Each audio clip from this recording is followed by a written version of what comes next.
Good morning, good afternoon, good evening. How is everybody? Welcome to another episode of Roll Around, Find Out. Right off the bat, per usual, there's something going on. My dog is chomping on her bone, and my Roomba vacuum is running upstairs. So if you hear that, well, that's because I have a life, I guess. We're going to do something that, if I were a casual listener, probably wouldn't be too entertained by. I like to under-promise and possibly over-deliver, but we shall see. I have two books that I spent what I think were, decent amount of money on for two systems that I want to love. I struggle with them, and I guess maybe I need to do more research, more practice. I need somebody else who has run these two systems to get a better handle on what's happening. I think back to when I first started 5th edition and just how overwhelming it was. I didn't understand how stats of, a 14 equal a +2. Armor class, how is that determined? It's not very intuitive, in my opinion. And if you've listened to any of my other episodes, I'm a big fan of D100s and roll under. And so I was led to, arguably at one point in time, the second most popular RPG in the world, Runescape, which I have the Mythras version. And it's, by all accounts, my understanding, it is Runescape 6th edition. I'm forgetting the number now. Without the Glorantha setting and a couple other things tweaked. RuneScape still being in print, and the latest edition, 7th edition, could be wrong on that. From what I've seen, beautiful artwork, Chaosium game, uses the same yellow book, BRP, basic role-playing, which is something that I really do need to buy. They just came out with a new edition. It doesn't have the best reviews, but if I were coming in fresh to it, I probably wouldn't know the difference. And then the second being Warhammer Fantasy Roleplay 4th edition, I think. And it's very similar, D100. Let's see, what is this? A Grim World of Perilous Adventure. That's got, it's much grittier, tougher world setting. And so I've tried making a character in both of these, and it's been a long time. So I'm doing this really for me to refresh my memory. And also, through this process of game design, podcasting about it, I want to be more informed on these systems. So I don't know if we're going to see how well this goes. You're going to get my raw, idiotic, dumb, I don't know what I'm doing moments. And so we'll see how long it takes me to make a Mythras character and then a Warhammer fantasy roleplay character. I'm definitely going to do Mythras. If it takes forever, I'll probably be too cranky to go and do the Warhammer fantasy one. But we shall see. Now, it must have been free. Looking through my bin of miscellaneous stuff, I have a small little packet called the Character Creation Workbook, which to me makes it sound like, or seem like, whoa, you've got a whole separate product just for making a character? Yikes. Seems like maybe it's a little too complicated. Then I also have a separate character sheet, which looks different than the character sheet that's provided in this packet. I've got, let's see if there's some way to identify what this is. This character sheet, lots of stuff on here. It's printed full size. Mythras Imperative Introduction. That's what it says on here. I wonder if that was an offshoot or something else. And then Mythras, just Mythras on the packet that I have. So maybe we'll do the packet instead of this. What was it called? Mythras Imperative. Let me Google that. I thought Imperative was kind of like their intro set. Mythras Imperative is a 38-page. Oh yeah, drive-throughs RPGs in a transition phase of their new website. So I just gotta learn the lay of the land here. Mythras Imperative is a 38-page introduction to the Mythras system, designed for both newcomers and old hands. It gives you a pared-down, simplified version of Mythras, but still with enough options and depth to be a playable game. The rules cover character creation, skills, the core mechanics of the game, spot rules for different circumstances, combat mechanics, and several creatures from fantasy, real life, and science fiction. Is this a fantasy game? We've made Mythras Imperative generic. Skills cover the ancient, modern, and futuristic settings, and the weapons include firearms. That was something I was thinking of. I thought Mythras Imperative was an offshoot, something different, which, yes, it is a little more modern for the reason that it has firearms. So Mythras Imperative gives you the starting point for adventuring in any time period you want. Other supplements and the core Mythras rules themselves expand on things like magic, vehicles, psionic powers, and so on. What else can I do with it? Mythras Imperative can be used by third-party publishers to develop their own Mythras-powered games in conjunction with the Mythras Gateway license. Yada, yada, yada. Okay. Well, funny that Mythras Imperative is the pared-down version, but this character sheet seems to be slightly more confusing. So I'm going to actually set that aside.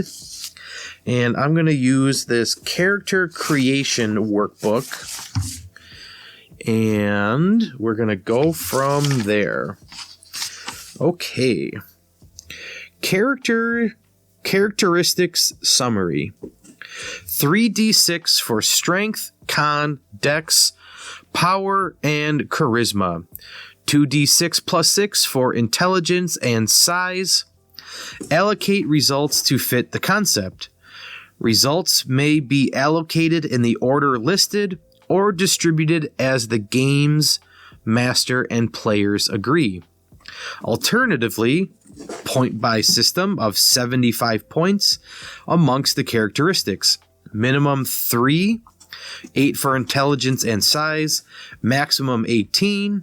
Use all the points. Okay, I want, for both systems, want to make a magic user. I believe those in any system are the most complex thing to do. And so that's where I want to start and make it only easier from there. Okay, so looking here, again, you're going to get a lot of stumbles, fumbles, because it's been a while and it is what it is. Okay. Attribute summary. Action points. Yeah, I have no idea what that is. Damage modifier. This is a whole new world for me. Culture summary. Yikes. I'm already sweating. I am overwhelmed as is. Okay. I have strength, constitution, size, dexterity, intelligence, power, charisma. Looking at my sheet, there is a circle next to each one and a rounded corner square. I don't know what goes in what. Results, and this is something I've said in another podcast, I wish there was an example of one. Like if I knew that the circle was my dice roll and then the square was my bonus or action point or modifier or whatever, great, then I will know. But right now, I don't know. 3d6 for all these stats. Allocate results to fit the concept. No idea. I'm going to crack open the book here. Let's see. Designing a character, page 6. All right. I want a wizard. So here is intelligence. Intelligence is a measurement of cognitive ability. It indicates the capacity for a character to think both logically and creatively. Those with a lower intelligence score are not necessarily stupid, but they are likely to be constrained in how creatively they can employ their wits. Creatures with an intelligence of 7 or below are considered sentient, retaining animal-level instinct, and able to react to stimuli. Individuals with an intelligence of 8 or higher are deemed fully sapient. Intelligence is a factor in calculating action points, see page 8, and initiative bonus, see page 10. If intelligence is reduced to 0, the character becomes completely mindless. Okay. I didn't see anything about magic there. So let me try power. Power is a measurement of a character's soul, spirit, inner drive, here we go, and capacity for magic. It encompasses a number of different things and is a relatively abstract measurement, but is also one of the most important. Pow is the characteristic that marks a character out to the gods or other supernatural powers and is an indication of divine or magical potential, as well as being an indication of the force of their personal determination. POW governs a character's magic points and luck points, see page 10. If a character's POW ever drops to 0, they lose all independent will. Interesting. Okay, well, let's do a point buy system. And for intelligence, 8 is the minimum, maximum is 18. So intelligence, I'm going to put in the circle, even though I have no idea what that means, or if that's where it's supposed to be. I'm going to put the full 18 points. Let me get a calculator up.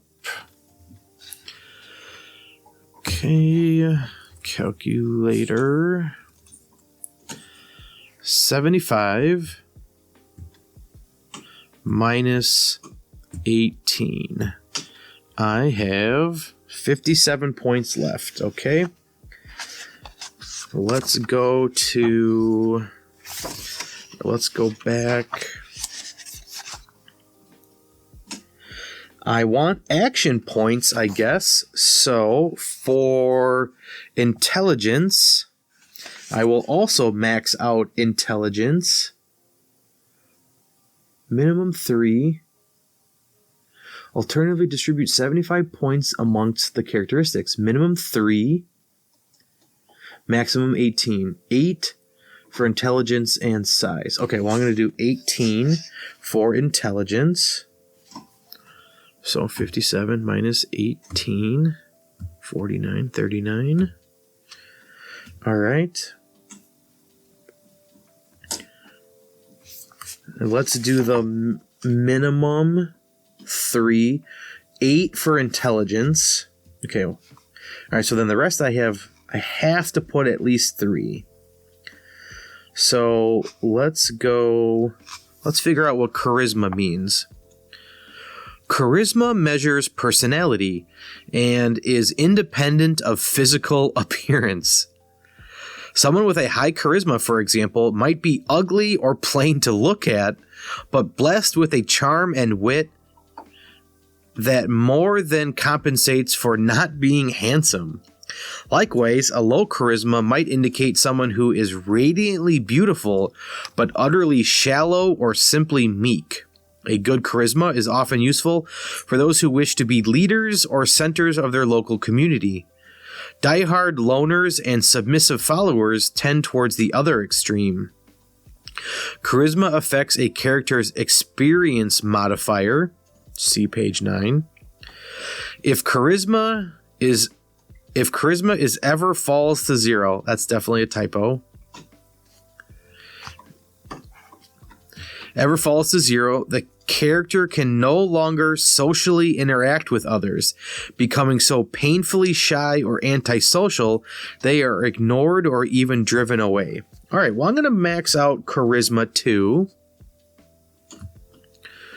I'm going to be a smooth talker, quick with the hands, quick with the mouth, I mean. Okay, so I have 1, 2, 3, 4 left. Minimum would be 12 more, so then I get 9 to spread out. All right, I don't care about strength. Let's see what constitution means. Is a measure of health and hardiness. Those with high constitution are physically tough and likely to be more resistant to disease or poison. Those with low con are less resilient and may be prone to sickness and tire quickly. Constitution is a component in determining hit points and healing rate. See page 9. Lots of stuff on that page 9. If Constitution falls to 0 for any reason, the character dies. Okay, yikes. So I'm going to just put a number in for now. Let's say 12. So that leaves me with 9, which is my minimum for strength, size, and dexterity. Let me go to size. Measures mass and helps indicate height and weight. The larger the size, the heavier or bigger the creature is likely to be. All right. Let's go to page 9 here. Figure out my size. All right. Centimeters? What? You kidding me? Kilograms? Get out of here. All right. I want to be 6 foot. So what is 6 foot in centimeters? 182.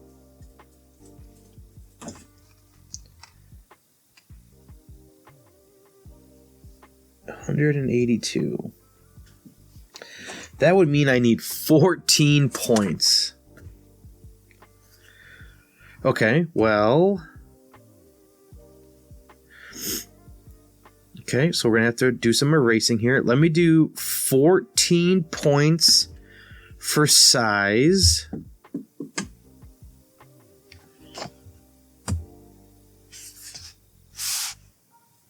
Okay, messing up my calculator. -2. All right, I only have 7 points left. I need to delete 2 from something. I'll delete 2 from charisma.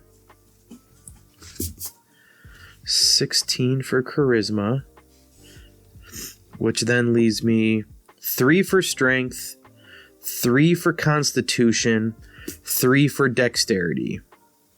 Okay. We'll see if I have any modifiers for that, but I have a strength of 3, constitution of 3, size of 14, dexterity of 3, intelligence of 18, power of 18, charisma of 16. All right, done with the first part. Now, if you were looking at this document that I have, there is no flow of what I should do next. I look to my favorite game, Mothership, and literally a line that you follow. And I think they're even numbered, like step 1, step 2, step 3. Here, nope, just figure it out. So let's see what comes next. Okay, we have attribute summary, action points, damage modifier, experience modifier, and healing rate. Okay, I don't know where these go. So, action points. It's my intelligence plus my dex. My intelligence plus my dex. 21. That means I fall into 2 action points. All right, there's a row next to my stats, which lists action points. Same thing with a circle and a rounded corner square. I have no idea where to put it, so I'll put it in the circle. 2. Damage modifier is strength plus size. Strength is 3, size is 14, 17. Gives me a negative 1d2. I gotta fit that all in this little square. Negative, or the little circle, negative 1d2. That's not possible to fit that all in there. Experience modifier, just based on my charisma. That is a 16, which is a +1. Oh, okay, well that... Oh, yeah, there it is next. Okay, +1. Healing rate is just my constitution. Great, 3. 6 or less, so it's a 1. No idea what any of that means. Initiative. Okay, well, it looks different than the other ones, but... Okay. Initiative bonus. Average of intelligence and dex. So I add those up and divide by 2. Okay. Intelligence plus dex. 21. So 10.5. So do I get 11? 11 is my initiative. Sure. I don't know. I have no idea what I'm doing. Let me look in the book here.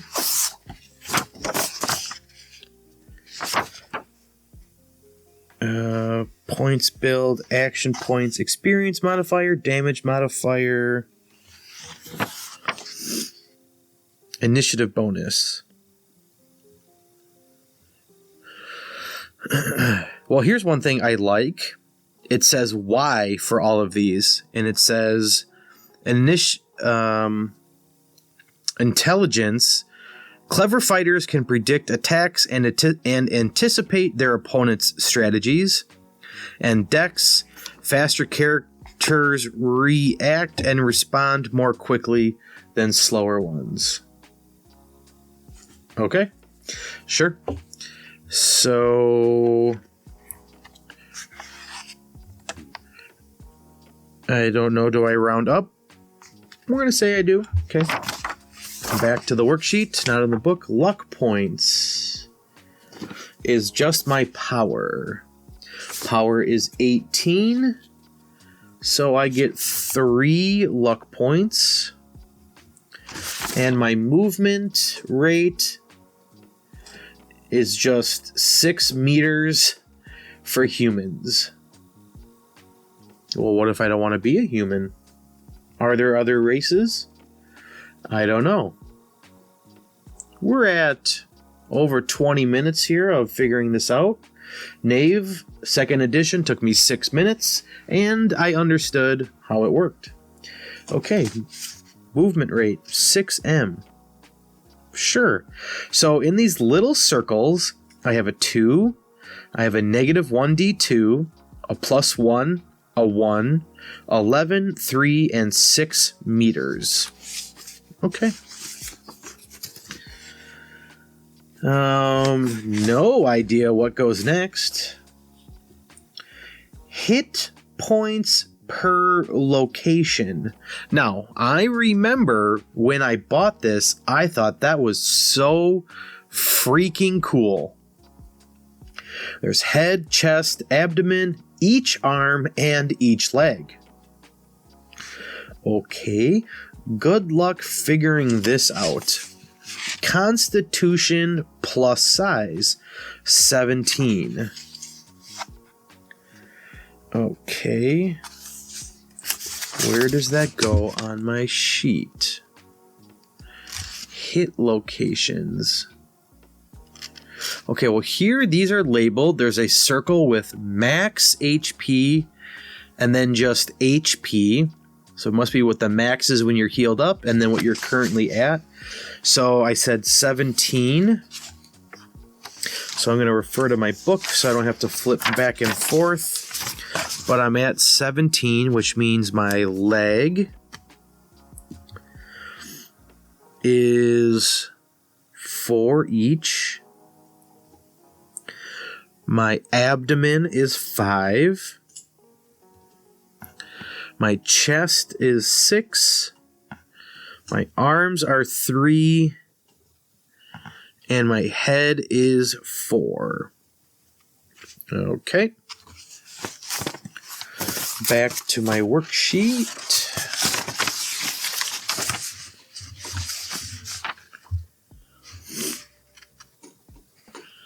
I've done action points, damage modifier, experience modifier, healing rate, hit points per location that I just did, initiative, magic points. Did I do magic points?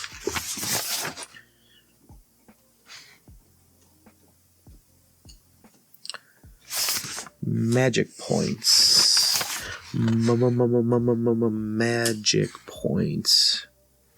I have my movement. Magic points equals POW characteristics. I see luck points.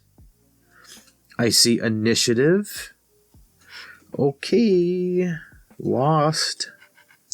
Magic points. Turn the page. Magic and abilities. Fatigue. Hit locations. Armor. Equipment. Combat styles. Action points. Luck points. Oh, magic points. Okay, yeah, found it. It's on a separate little space away from the characteristics and attributes that I was filling in for everything. Great. Okay, those equal my power of 18. So I'm going to, I don't know, what do I do? Do I circle it? Do I put an X, underline it? I'm going to circle it like it's a multiple choice test, I guess. Okay. Luckily I caught that. All right, culture and summary. Next thing on here. Customs and native tongue. 40 plus 40% to each, irrespective of the culture chosen. Okay, so I'm going to try and find culture, customs, and native tongue. Okay, so there's standard skills that say customs, but native tongue is not on this list of standard skills.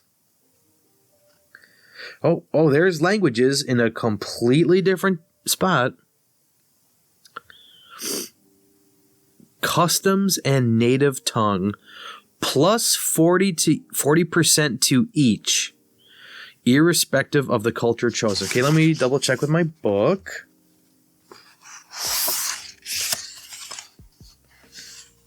Culture skill points. When applying culture skill points, perform the following steps. Apply the static bonuses to customs and native tongue. These are plus 40% to each, irrespective of the culture chosen. Okay. Totally lost. So customs is intelligence times 2. So that's 18 times 2 is 36 plus 40, 76. Okay, customs 76. Native languages are intelligence plus charisma. So that is 18 plus 16, 28, 34, plus 40, 74. Yep, 2 less than the last one I just did. Okay, 74 for my native language, which means there's a 26% chance I don't understand the words coming out of somebody's mouth. Okay, all right. That's how I understand it. All right, back down my worksheet. Select 3 professional skills from the options offered. All right, well, on my sheet, well, hang on, must be somewhere else on the worksheet. Standard skills, professional skills. What's the difference between a standard skill and a professional skill?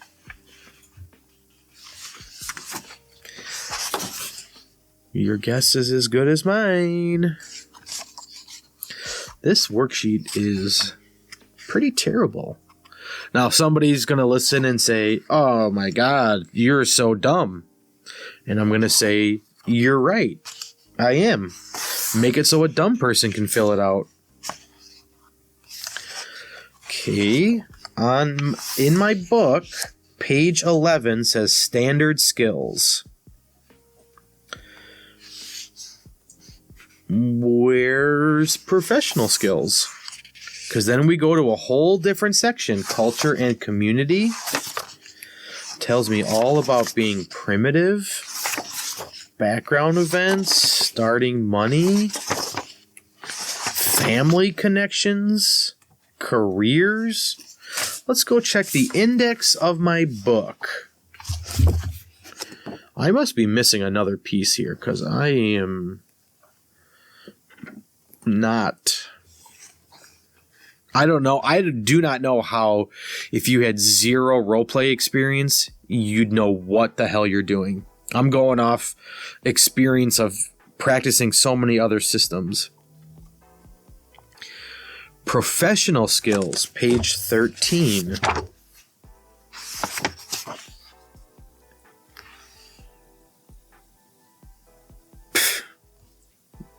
There is no heading on here that says professional skills. It falls under cultural skill points.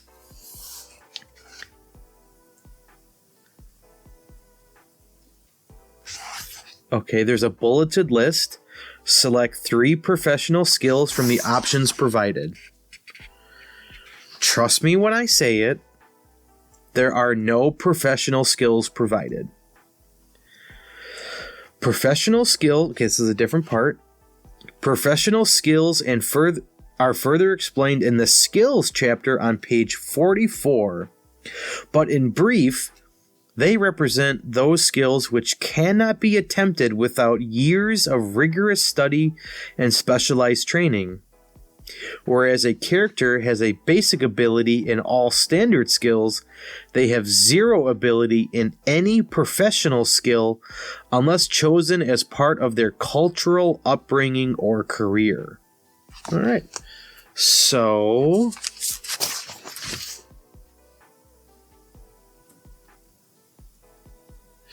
okay, I guess I missed this in the worksheet. Let me read this. Career summary.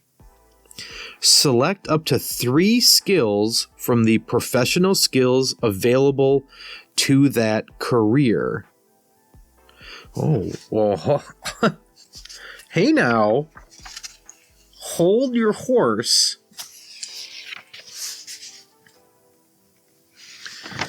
What career? I am following the terrible guide that they have here.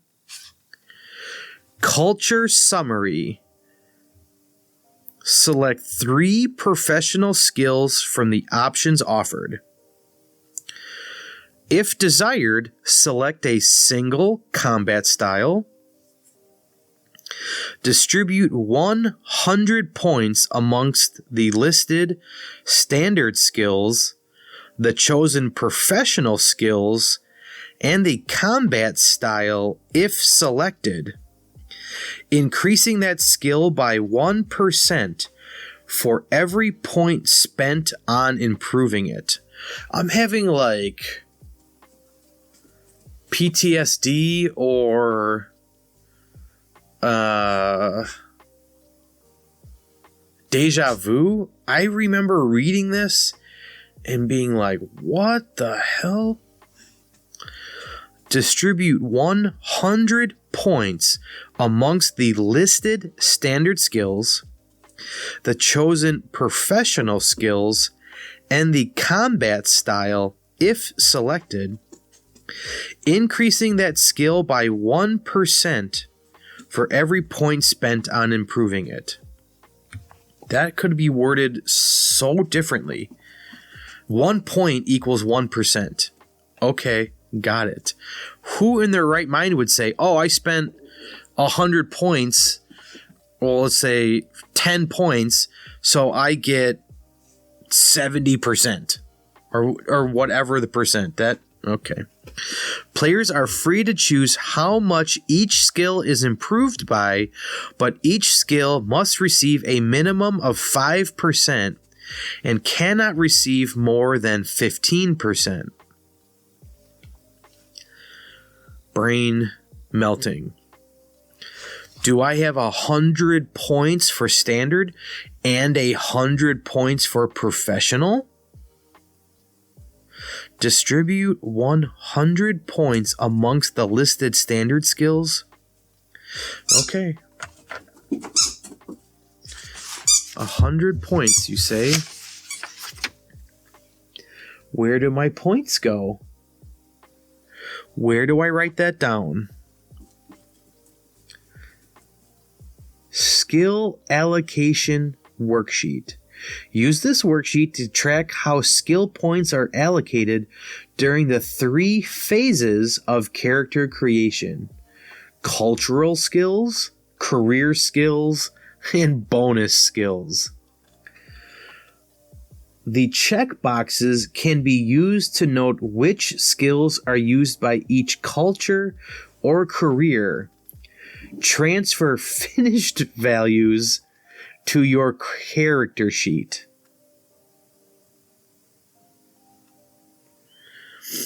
Okay. I'm going to get this. But I don't know what I'm doing. Culture summary. Okay. Culture. Because apparently over here it said there's culture, there's career, and then bonus skills. On this special worksheet, it says cultural 100 points, career 100 points, bonus 150 points. So I'm going to assume I get 100 for each. Okay. Oops. Based on my culture, okay, somewhere it said there were minimums and maximums. Players are free to choose how much each skill is improved by, but each skill must receive a minimum of 5% and cannot receive more than 15%. And I only have 100 points. Okay. How many skills are there? 1, 2, 3, 4, 5, 6, 7, 8, 9, 10, 11, 12, 13, 14, 15, 16, 17. 2 for lore. 18, 19, 20, 21, 22, 23, 24, 25, 26, 27, 28, 29, 30.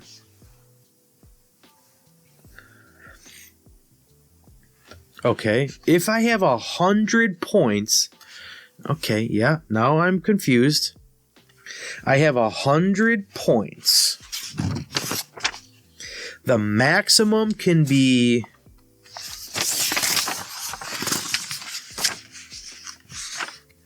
$15. So, and I can...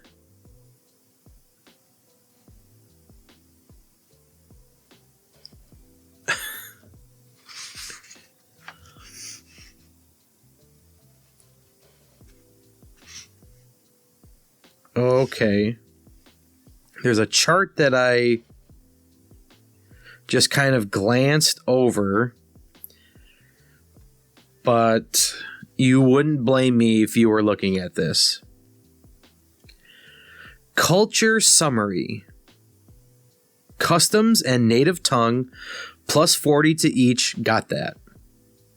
Select 3 professional skills from the options offered. Okay, so there are 4 cultures down here. It does not say pick a culture, but there are listed standard skills, professional skills, and example combat styles. Okay, so in the book, they go into pretty extensive detail on what it means to be a barbarian, what it means to be civilized, what it means to be nomadic, and what it means to be primitive. My initial thought is I want to be civilized. So I kind of want to build like a bad guy, kind of. Or I guess like an anti-hero. Civilized culture is epitomized by a semblance of law and order, underpinned by complex social codes and supported by a bureaucracy. Civilized people believe themselves superior to all other cultures because their achievements tend towards permanence, sprawling cities, imposing temples, celebratory monuments, and the recording of history and events in books, tomes, and scrolls. That's kind of what I was thinking I wanted. Of course, this is a thin veneer. The most civilized of cities can be more lawless than any barbarian frontier settlement, and the social codes may be cruder than the hospitality rituals of nomads. But the civilized culture prides itself on its achievements, its infrastructure, its professional artisans, and its ability to easily extend its reach to wherever it wishes to go. Okay. So for civilized, select 3 professional skills. We have art, we have commerce, craft, courtesy, language, lore, musicianship, streetwise. Okay. I want to learn more about lore.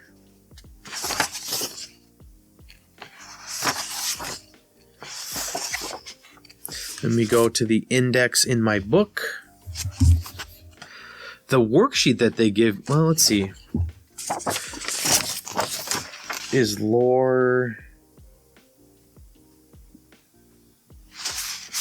No, those are careers. Okay, so I want to know what lore is. Based on the character creation worksheet, how would I know? So, lore index. Lore, page 47. Well, at least I'm finding what I want in the index. Lore covers a specific body of knowledge which must be chosen when the skill is first learned. Okay, so apparently you need this. You need both of these. You need the character creation workbook, and you need the actual textbook. So I must be getting confused with Mythras imperative.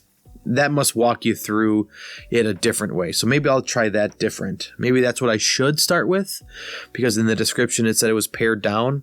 But looking at that character sheet, it's like 2 pages put into one. Maybe I printed the wrong thing. All right.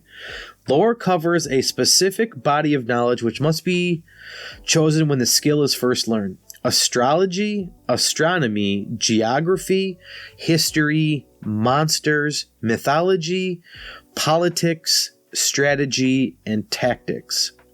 These are all typical examples of lore skills. Skill in a lore means the character understands its fundamentals, how it can be applied to immediate challenges and problems, and can use the lore to recall useful information. Okay, well, I want to be...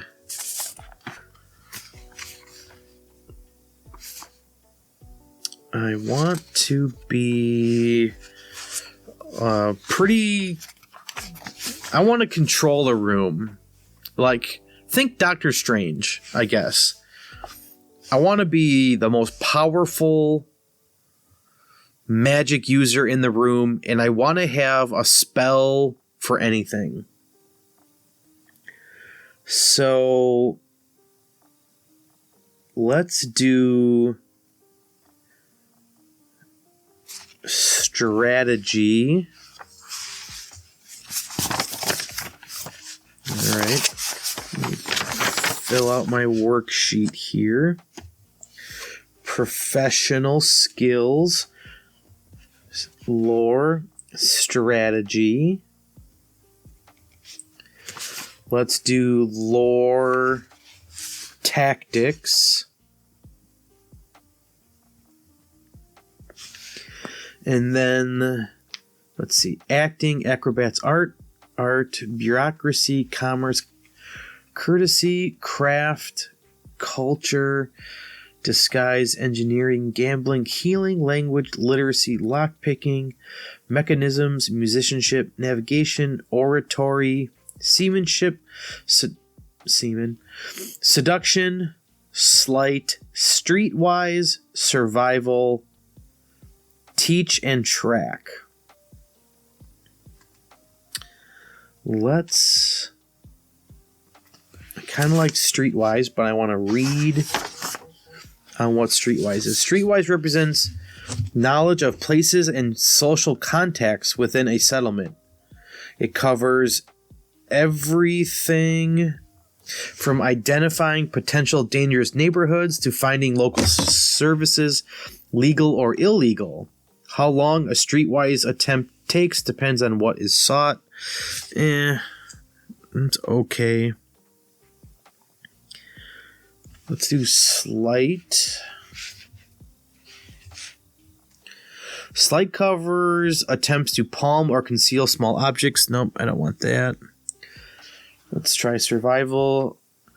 Covers surviving in a rural or wilderness environment where the benefits of civilization are absent. Foraging, building a fire. No. Bureaucracy. Can I talk my way out of a situation? Understanding administrative procedures, records, and unspoken conventions are covered by the bureaucracy skill. It is used to interact with officials or discover pertinent civic information. Depending on the sophistication of their culture, bureaucrats need not necessarily be literate. However, their bureaucracy skill cannot exceed the score of the language or literacy skill in which they work. Whenever red tape or administrative landscapes need to be navigated, a bureaucracy role is necessary. All right, I like that. but I should say we're getting closer, but not quite what I want.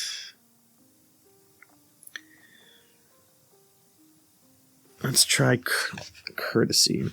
The skill covers understanding how to act appropriately in a social or formal situation, modes of address, rituals, and conventions of behavior, and so forth.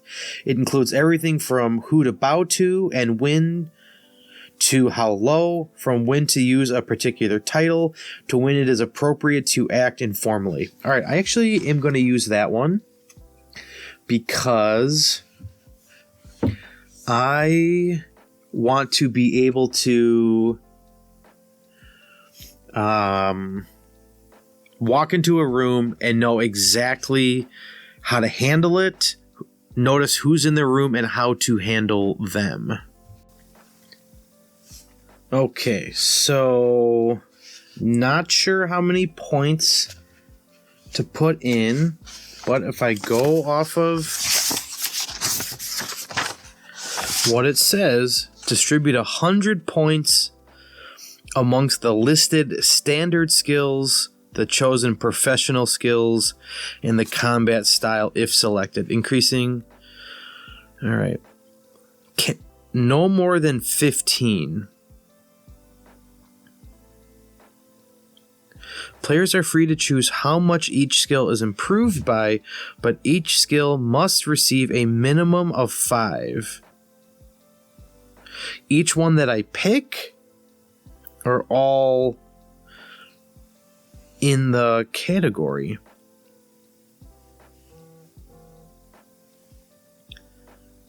One, two, three, 4, 5, 6, 7. For standard skills, that would be 35. Professional skills. 1, 2, 3, 4, 5, 6, 7. Be 70% minimum if I did 5 for each.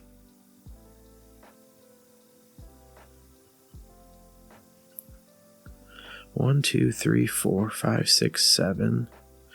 Okay, I think that's right. Okay. I think we're getting somewhere.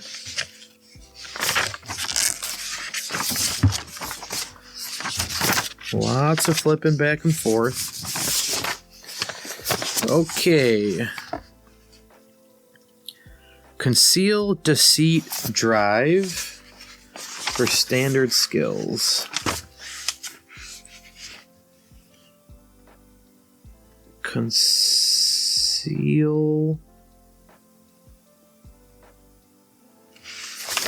Alright, what was it? Conceal, deceit, drive. Conceal, deceit, drive.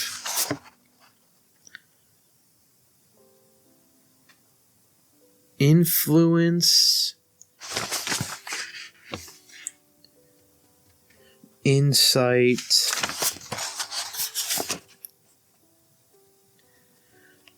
locale, and willpower. Okay. It doesn't say how many I have to pick for standard. Select 3 professional skills. If desired, select a single combat style. Distribute 100 points among the listed standard skills, the chosen professional skills, and the combat style if selected.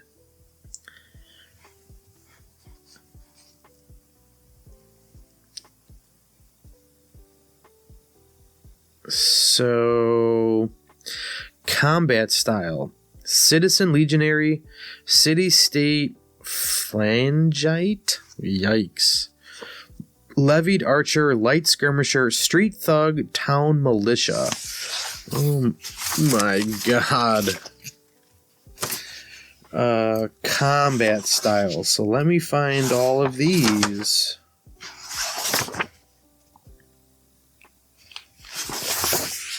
Of course, not where I would want it to be. Let's go to the index.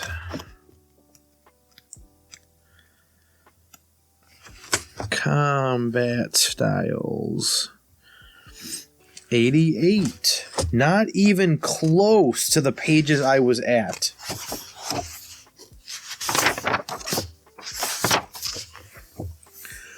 Okay, combat style traits.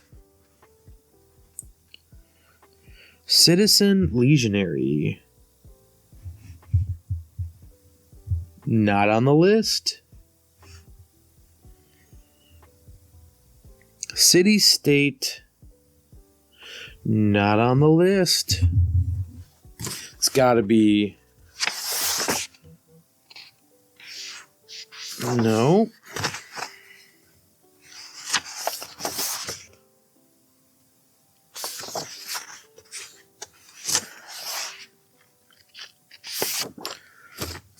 Nope. Okay, interesting. Example combat styles. Now, from a casual reading before, I feel like combat styles were something that I literally make up myself. Okay, there's a lot of reading here. Combat styles. Fighting skills are purchased as styles. Each style is a, quote, package of multiple weapons related by culture, career, or even schools of combat, which avoids the necessity of learning each individual weapon separately. Deciding how many weapons should be included into a single style is ultimately a choice determined by the game master. However, some guidance is provided here to help tailor combat styles to match a particular campaign theme. All right, I'm going to pause this and read all of this. I'm not going to read it to you out loud. So I'm going to pause. It will be a second for you, but it will be a while for me. See ya. I looked for a very long time, and I cannot find combat traits. It makes me want to give up on the whole process. We're almost at an hour here, and I've already got a lot to go.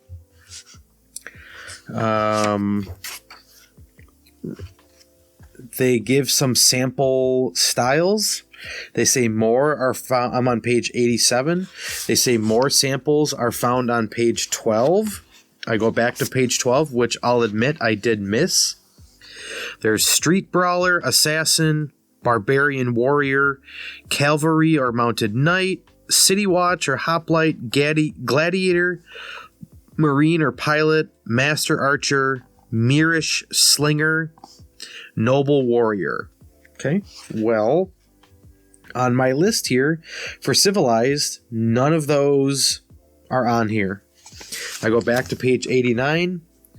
Mirish Infantry, Mirish Slinger, Warrior, Dwarf, Elf, Lizardman. No idea what combat styles are. There's a paragraph here. Combat style benefits. Combat styles possess another function beyond simply learning a group of weapon skills. Since each style is taught by a particular culture or career, they are inherently optimized for the environment or military tactics the group normally fights with. For instance, a horse nomad learns to fight from the saddle, or an infantryman trains to fight in close order formation. Okay, I understand the purpose of a combat style. If you are an assassin, you get all the tools that an assassin would have. But the example ones that they give, what benefit does a city-state phalangite get? Phalangite. No idea. Super frustrated. I have a college education, ladies and gentlemen. I don't know what to do. I don't know if I need to put 100 points in for standard skills and 100 points for professional skills.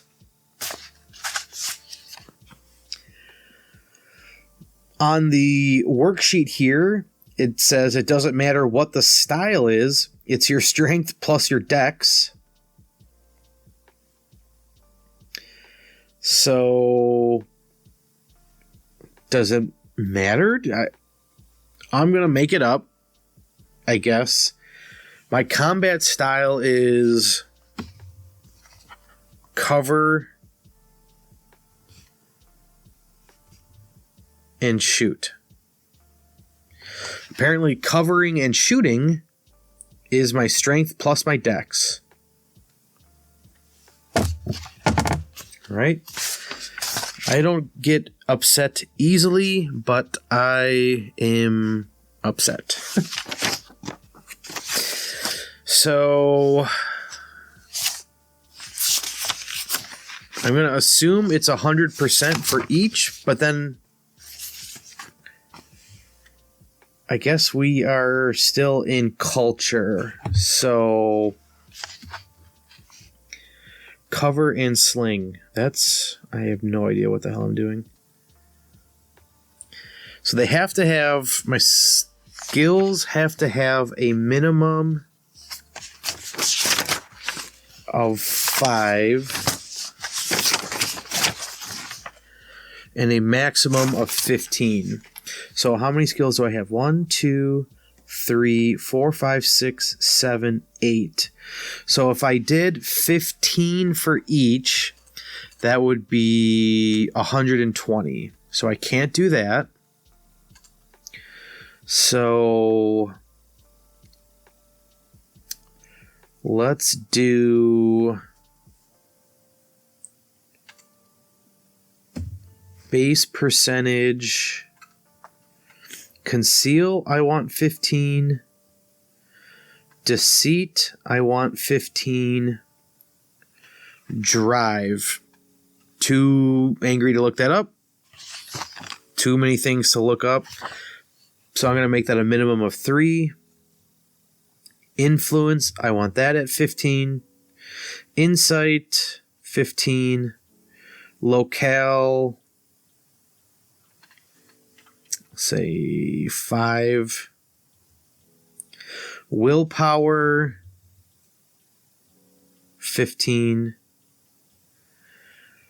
Combat style, 10. Okay, I don't know what these add up to.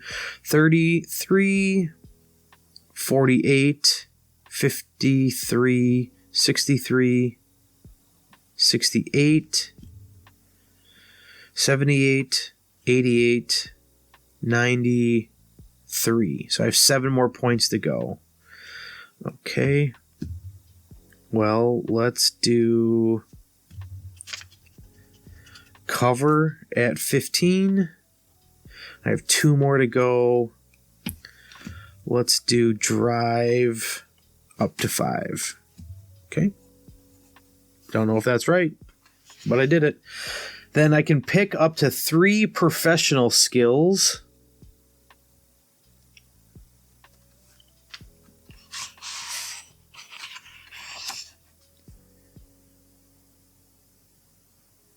Oh.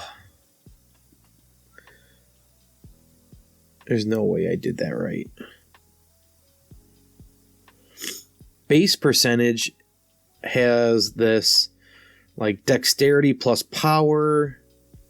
Okay, so I think I just put them on the wrong side of the box. So I'm just going to move these over. 15, 15, 5, 15, 15, 5, 15, 15, erase. All right, my dex plus my power is 21. My intelligence plus charisma is 32, 34, 35. No, 34. Math is hard. Dexterity and power is 21. Charisma times 2, 32. Insight. Intelligence plus power, 36. Locale is intelligence times 2, 36. Willpower is power times 2, 36. Strength plus dex is 6. Okay. Professional skills. I can pick 3.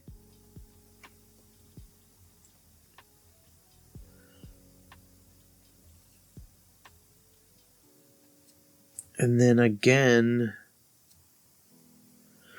if I can only pick 3, 15 is the max. That's only 45.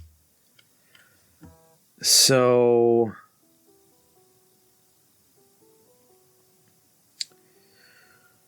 I just hate use this worksheet to track.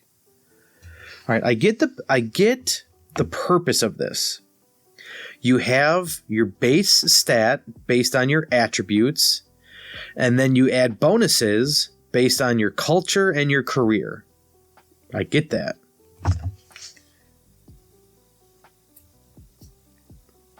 But read it again.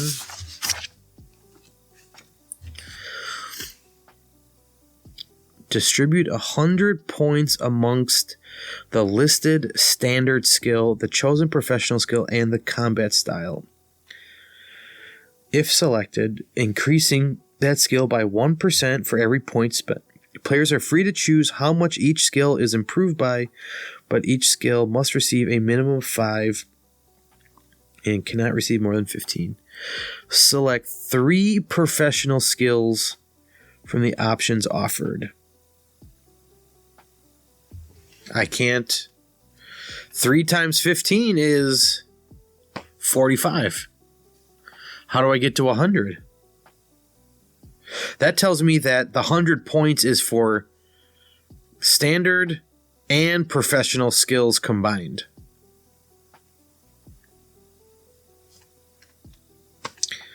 Let me pause. Oh, God, I'm so frustrated. Let me pause and Google search it. All right. Thanks to the internet, YouTube, I remembered watching a lot of videos by this guy on YouTube, Inwils, Inwils, and he's got a lot, probably in my brief searching, one of the most Mythras content out there. But what I saw is he basically is just reading out of the book, not really giving any explanation. So I searched Mythras character creation. However, I came across one by a guy, Umbral, and he's filling out a character sheet on graph paper.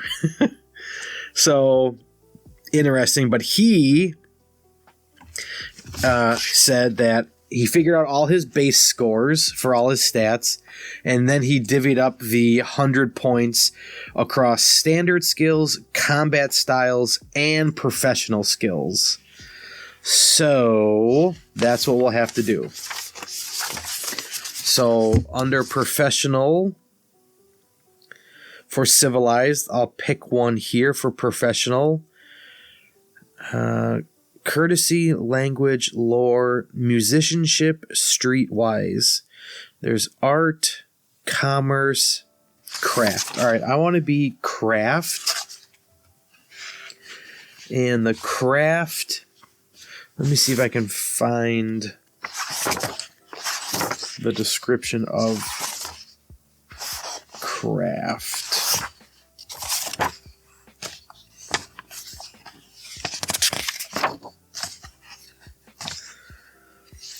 Standard skills. Well, let me go back to the index. It's probably the fastest thing,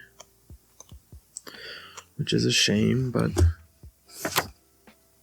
Craft, page 45. Yep, it would have taken me quite a while. Each craft is a specialized form, and there are many crafts as there are professions for them, like art. Craft is used to create the subject item. However, how long it takes depends entirely on the nature of the product. Weaving a rug takes longer than throwing a pot, for instance, but time is not necessarily the most important factor. It is the skill of the crafter, the quality of the resources, and attention to detail. All right, I want to be kind of like a James Bond villain where they have a hobby where they make something kind of sort of along the lines of like a ship in a bottle. So my craft would be... I make... something along the lines of like dolls. Like, not voodoo dolls, but like voodoo dolls. I make... Oh, you know what? I'm going to say... art. No, craft. Well, looking at dexterity, no, it wouldn't be dex. So I'm going to say art. I make maps. I'm a map maker. Okay, so let me figure out my base stats for these. Thank you, A. Umbral, for talking it out. That is charisma plus power, 32, 34. Check that it's part of culture, lore, and strategy and tactics. Intelligence times 2, 36. 36. Okay, now I gotta rework all of my bonuses here for 100. So let's go conceal 15 down to 10, deceit down to 10. That gives me 10. Let's do 10 for strategy.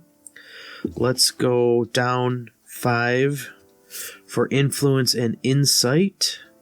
15 down to 10 and 10. For 10 for tactics.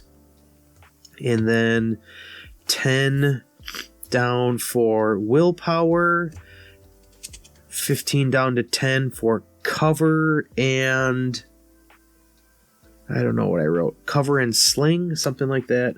For another 10 for lore tactics. Okay.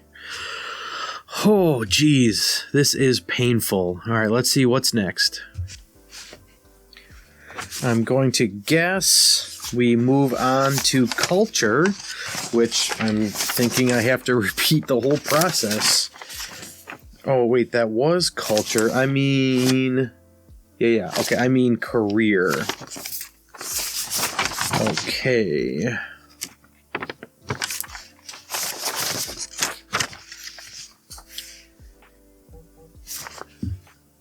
We've got culture summary, culture, my character sheet, skill. Okay, the last page after maybe I printed these in the wrong order. But after my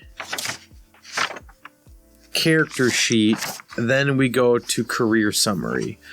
Okay, select up to 3 skills from the professional skills available to that career. Okay. Distribute 100 points amongst the careers listed standard skills and whatever professional skills were chosen. Same, okay, each 1%. improving it. Not all of the available skills need to be improved, but no individual skill can receive more than 15. Okay, so there's no minimum. I don't understand why one has a minimum and one doesn't. Newly chosen combat styles and professional skills start off at their base characteristic value. Choosing a style or professional skill previously gained via a culture background simply allows the character to further apply some of their skill points at this stage. Some of the skills, such as craft, language, or lore, offer choice of specialization. In these cases, the speciality selected should be one which suits the character's culture. Okay. So select up to 3 skills from the professional skills available to that career. I mean, very simple. It does not say pick a career. But, okay, I'll use my brain, I guess. All right. Shaman. Okay, no, sorcerer. Here we go. I want to be a sorcerer. So, if I pick 3 professional skills, I want... Okay, folk magic, invocation, cult, school or grimoire, language, literacy, lore, shaping, sleight. Okay. I don't know what these mean, so let's refer to the book. Folk magic. Minor, petty magics are cast using this skill. It represents the character's knowledge of charms, cantrips, or blessings, and how competent the user is when casting them. For further details, go to page 122. All right. Let's try...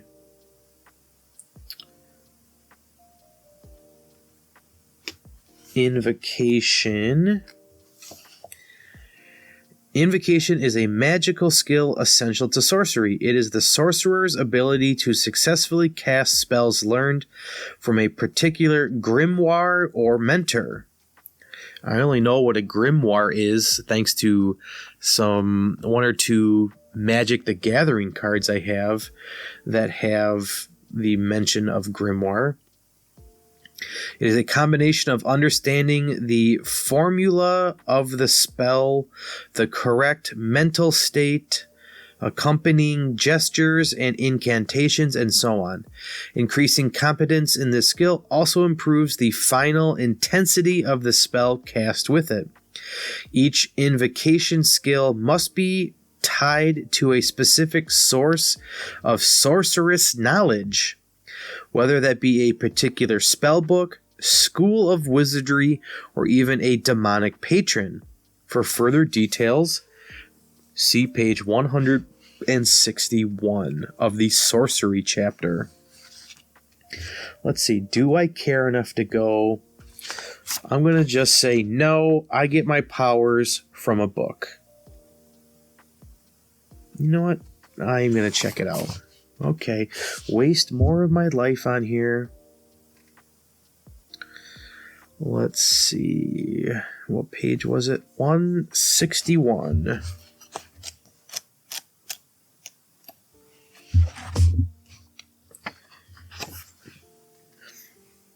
Give me a second here. Invocation. Invocation represents a sorcerer's ability to successfully cast spells learned from a particular source, be that a grimoire, mentor, school, extraplanar demon, or even an ancient artifact. Artifact spelled Artefact. The precise scope of what the skill covers depends upon the campaign setting, but each incidence of invocation must be assigned to a specific type or wellspring of sorcery. The skill encompasses a plethora of magical principles, from comprehending the philosophy underlying how the type of sorcery works, to being able to achieve the necessary mental state to manipulate reality. As the value of this skill increases, so does the capability of the sorcerer to create greater changes. The intensity of a sorcery spell is equal to 1/10 of the invocation skill used to cast it. Don't know what intensity means. So, professional skill is invocation. So I'll go to my career summary.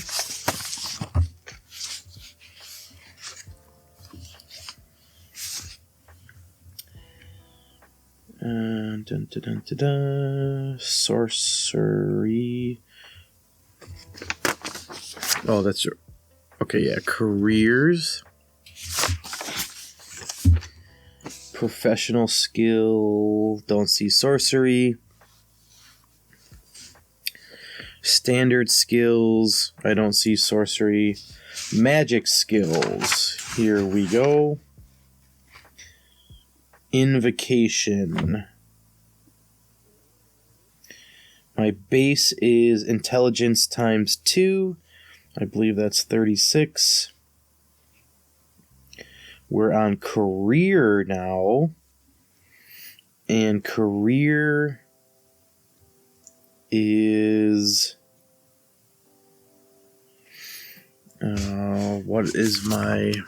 I have 100 points for... Okay, I have to sort of kind of go backwards, I guess. For sorcerer, my standard skills are customs, deceit, influence. Customs. Deceit I already have. Influence I already have. Insight I already have. Locale I already have. Perception I don't have.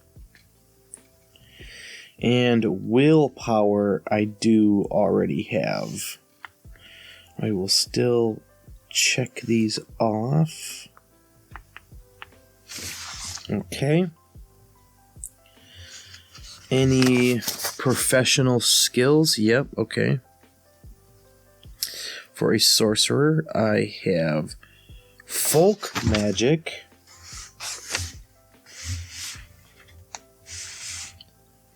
I have invocation, so I guess I get all of these.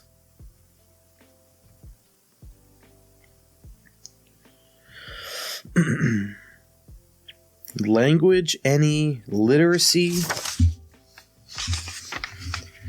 Language, literacy.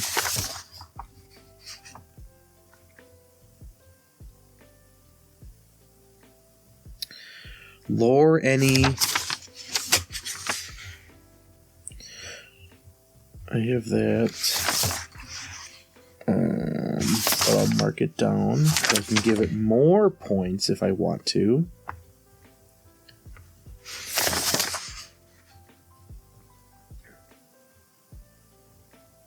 Shaping and sleight.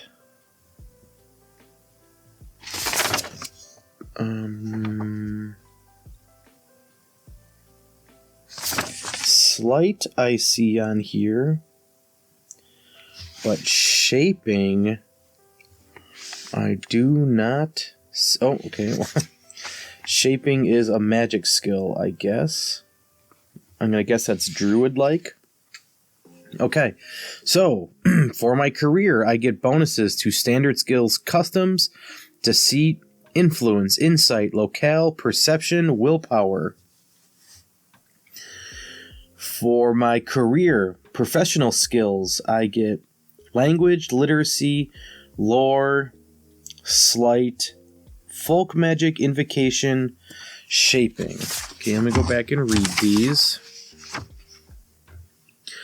Select up to 3 skills from the professional skills available to that career.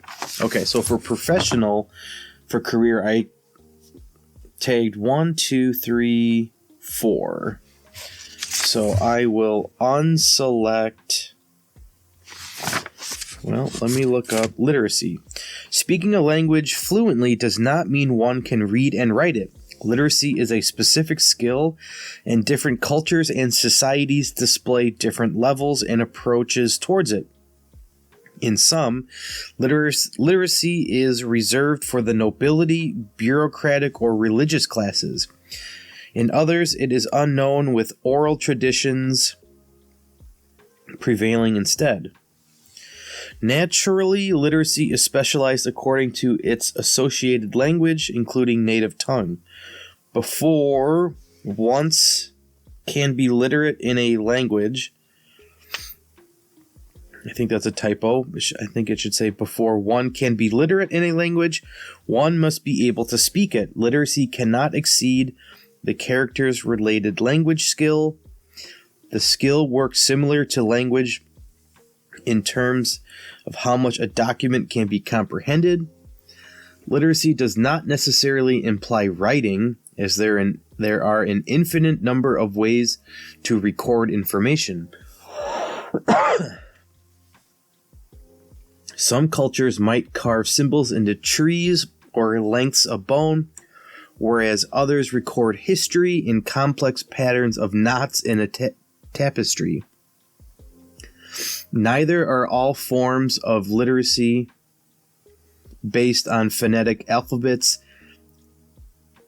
and ideograms also being commonplace. Okay, well, that was a lot. So it doesn't really say what it is. It's not speaking. Writing comes in different forms. It depends on the culture. But it's like native tongue. Okay, well, I guess I'm going to skip that one because I don't understand it. All right, let's erase that. So now, I have... It doesn't say I have a limit for magic. The maximum I can just go is 15 on any of these.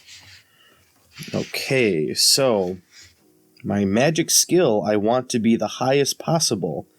So I'm going to put 15 for invocation.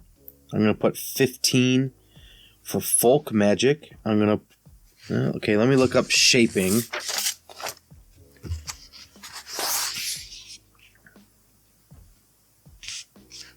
Shaping is a magical skill that is the counterpart to invocation.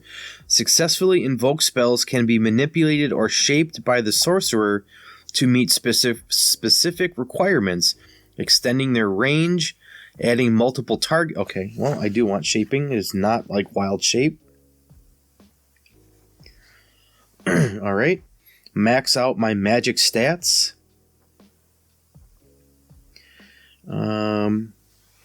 I got to figure out charisma plus POW. What is my charisma?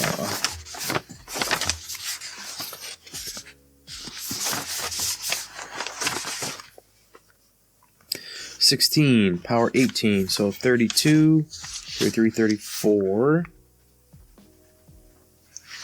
Intelligence plus Constitution 21 for... Oh, I don't need that. Intelligence plus power 36. Language, intelligence plus charisma 32, 34.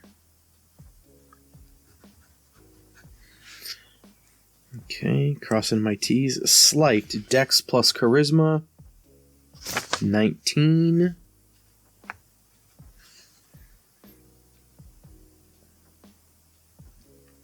Okay, I think I'm good. Okay, so 15, 30, 45. I got 55 more points to go. Let's add another 15 to lore and strategy.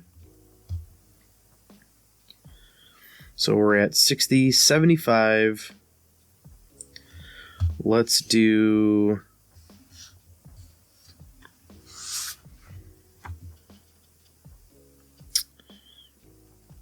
15 to perception. Nope, let's do 10 to perception.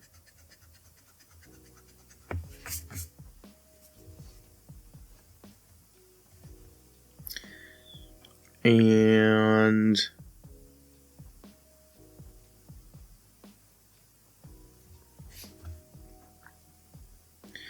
15 to willpower. So let's see if I did this right. 15, 30, 45.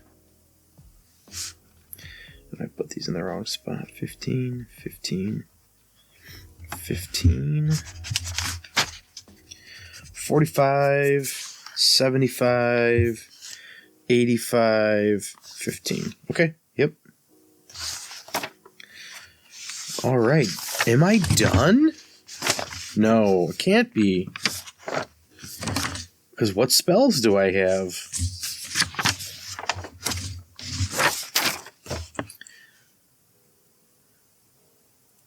Okay.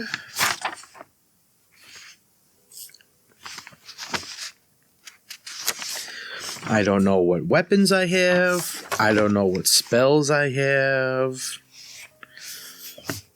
My weapons would come from my combat style, but I already determined that there isn't one.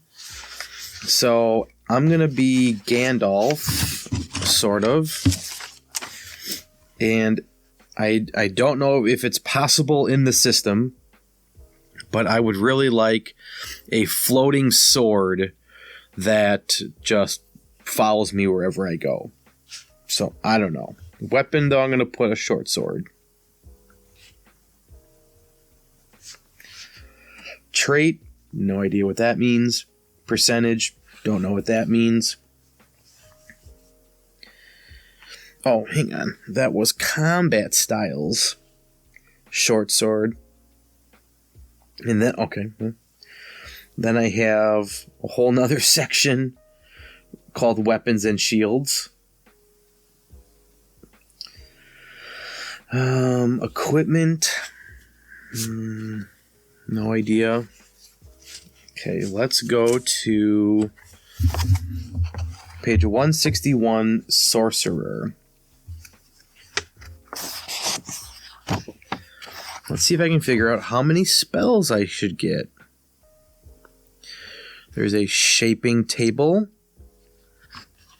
Great. Schools. Using sorcery. Invocation costs. Spell descriptions. Learning spells.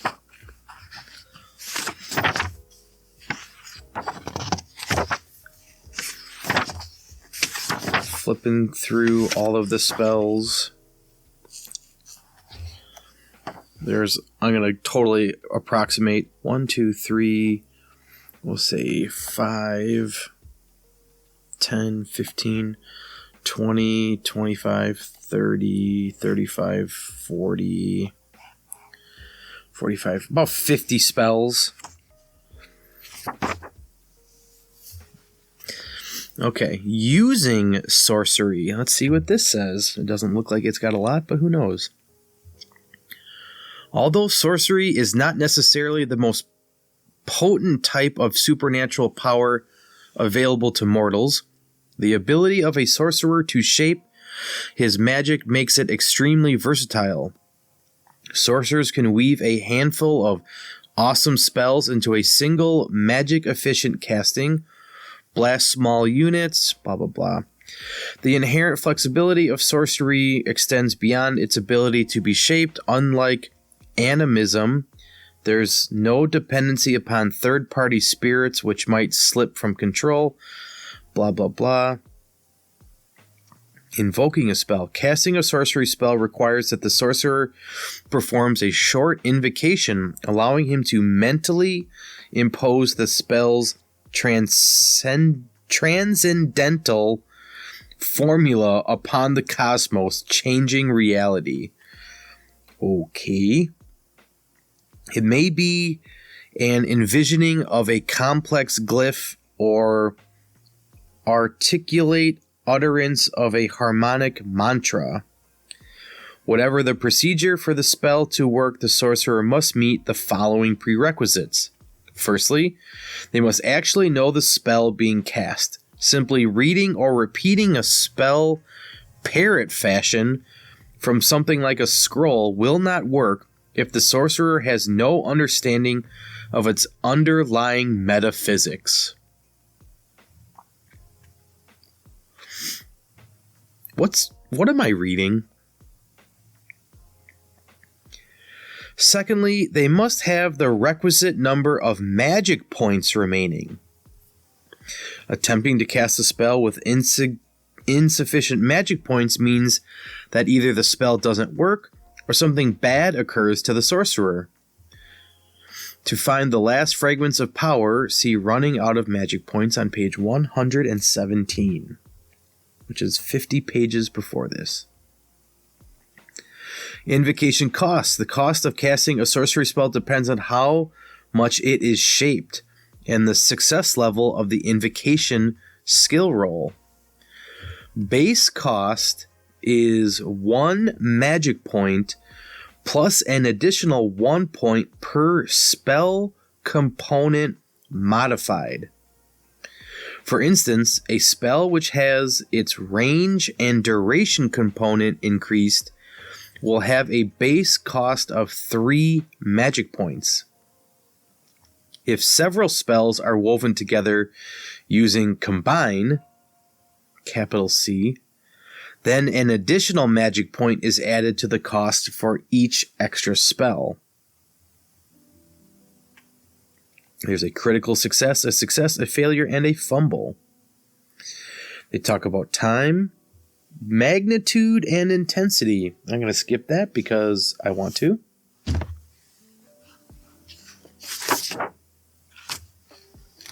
How many spells do I get? Which ones can I pick? The next section is on theism, being gods requesting miracles. Miracles by cults and brotherhoods. I remember reading this, and that was a pretty cool section. Creatures. Reading the stat block, designing your own creatures. There is a little bestiary here. That's nice. I can't remember going through this and seeing that, so that's nice. I have not mentioned it, but Mythras is like more or less a Roman Greek mythology setting. Let's see if there is a zombie. My favorite character. My favorite creature, I should say. W. Yes, a zombie.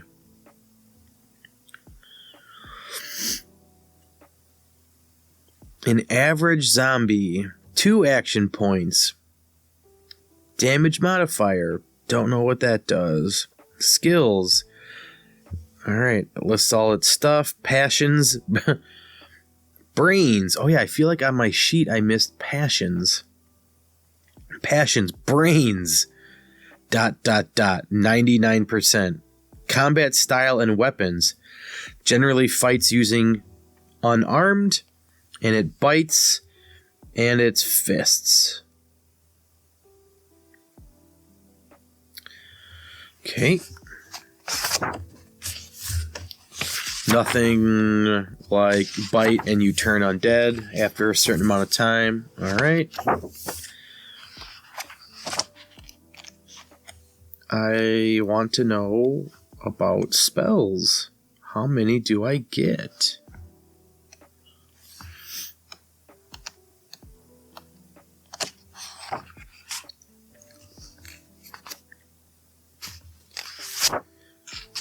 I'm going to Google search it because I don't know. So I'm going to pause it and I'll be back. Okay, well, in looking at my character sheet, I don't remember how I got there, but I have 18 magic points. Okay, now, a little bit of Googling really seemed like, oh, you just, like, get magic, and you just kind of, like, get to pick the spells that you want. It's really up to the game master. Okay, that doesn't really work for me. So, I found this guy again, came back to this guy, in Wills, which, okay, is my podcast here top tier? No, this entire thing that you're listening to is really bad. It's really just me going through this and recording it. But I'm going to play and record this guy right from my laptop here. The sound quality is going to be probably pretty garbage, but just listen to what he says and realize he doesn't answer the question. I'm not pooping on this guy. I appreciate what he's done, but he's, like, not really saying anything. So, my question is, how many spells do I get when I start? Here we go. So, the number of spells a character starts off with is generally based on their initial skill level and discipline, although this can be changed via the component itself. But generally, the higher your skill level, the more spells you can actually receive. After that, spells need to be learned via experience rolls, which I'll talk about in another video. Okay, the number of spells I get is based on how powerful I am in that skill. So I've got folk magic, invocation, and shaping. Okay. When I add up my invocation, that's my highest, I'm at 51. So how many invocation spells do I get? Let me look up invocation in the back. And then we'll go to just magic and see what happens. Invocation, page 47. Okay. Spells are in the 150s, 60s. But yeah, let's go back. Sure. Invocation is a magical skill essential to sorcery. Each invocation skill must be tied to a specific source or knowledge, whether that be a spell book, school, wizardry, or even demonic patron. I already read this earlier. For further detail, see page 161 of the sorcery chapter. Okay, let's go back. 161. Oh, I might have saw something here. The shaping table. Combine. Oh, we're getting somewhere. What the hell is shaping? Oh my god. Combine. This component permits the sorcerer to combine the effects of several sorcery spells into a single casting. Nope, not doing that. I just want that single casting.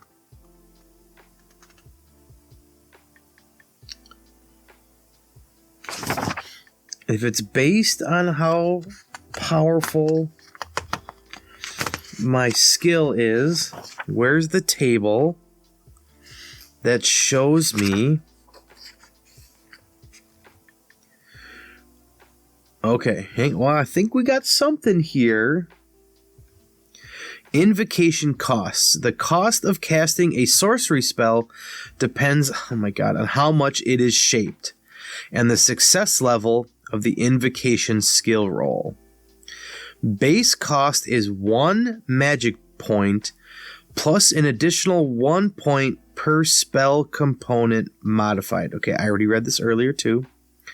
For instance, a spell which has its range and duration components increased will have a base cost of 3 magic points. Okay. Well, I'm a lowly level 1 character. I'm not combining spells. Actually, let me go back to the shape. Okay. Points of shaping. There's an option, none. I have combined none. Duration in minutes. How long does the spell last? That is equal to my power. So every spell I cast at level 1 lasts 18 minutes. Okay. Magnitude 1. Well, what does okay, found magnitude.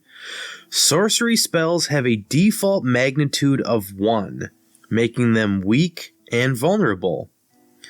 Applying 1 or more points of shaping to the magnitude component will improve its ability to overwhelm magical defenses or resist magical attacks.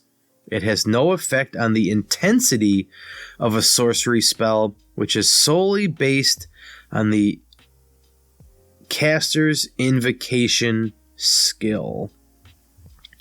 Okay, let's find what was that word? Intensity. How intense is a spell? Let's go back to the index. Intensity.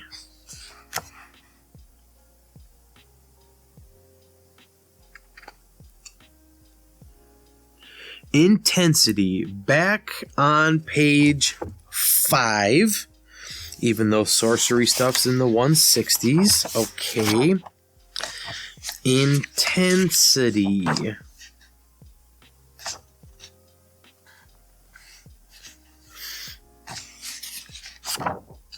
Glossary of terms. Okay. Well, here's the definition of intensity. A spell or magical effect's level of power. Okay, Google. Mythras. Intensity.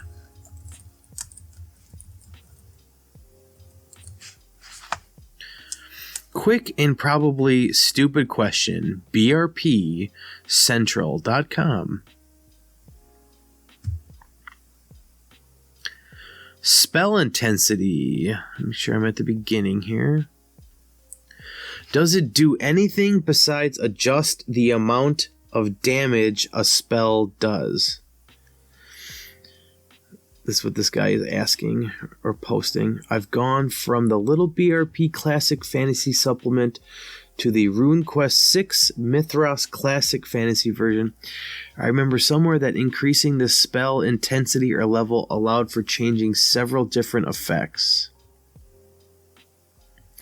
Okay, according to Ralil, it very much depends on the spell, especially in Classic Fantasy. The spells in Classic Fantasy are normally cast at an intensity you decide and pay for in the cost of the spell, and have effects in the spell. So Fireball increases its range in the spell header, and its damage in the spell text according to the spell damage table.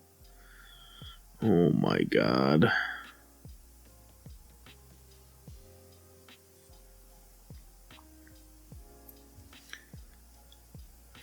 Okay.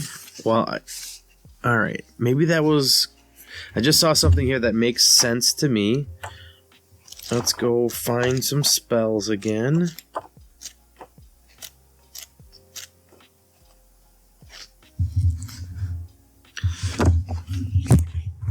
Oh, almost dropped my mic. I wonder what that sounded like.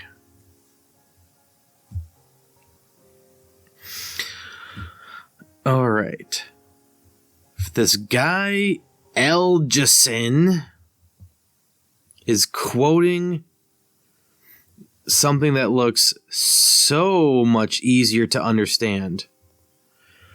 There's a spell, Fireball. It's an evocation. Cost is 3, plus 1 for each additional intensity. Gives you the radius of the spell, how many actions it costs the spell. It costs to cast, not spell. But the book is just, let me pick a spell, Shrink. Shrink is used to miniature non-living or inanimate objects, the size of which cannot exceed a maximum of 3 times the spell's intensity. The manner in which objects decrease their proportions is different to the diminish spell, since objects targeted with this magic may be quite small and light. Instead, Shrink reduces their dimensions and weight by a factor equal to the intensity. For example, a broadsword has a default size of 1, but if subject to an intensity 8 shrink spell, it would be reduced to 1/8 of its length and mass, making it much easier to conceal. If the target object is carried or worn by a living creature, then they may resist the spell with endurance. Otherwise, the object gets no save against the magic. Blah, blah, blah, blah, blah, blah, blah. Nothing here tells me what I want to know. Okay, just randomly looking at a spell. Store mana, which I think is spelled wrong. I know it as M-A-N-A, but here it's M-A-N-N-A. And it says, see where do magic points come from? Page 115. Okay, maybe that will get me on the right path. I know my magic points. Okay. Oh, this might be it, ladies and gentlemen, Earthlings. Page 112, the magic section. Okay. Where do magic points come from? Bullet points, bullet points, bullet points. Self-sacrifice magical locations. Recovering magic points. Okay, I think we're getting close. But it doesn't say where the points come from. How did I determine my points? Oh, on the sheet, magic points. It's whatever my power is. Okay.